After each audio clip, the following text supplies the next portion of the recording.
Right, this is the appearing then disappearing coin trick.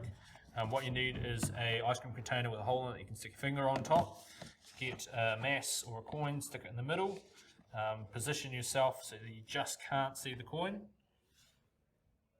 And then slowly fill up the ice cream container with water.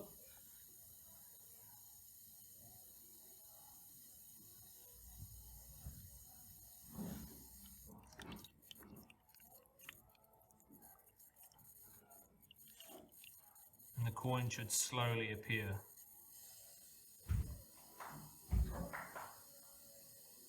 That's really visible now. Once the coin is completely visible, take your finger off the hole and allow the water to drain, and let your students watch the coin slowly disappear.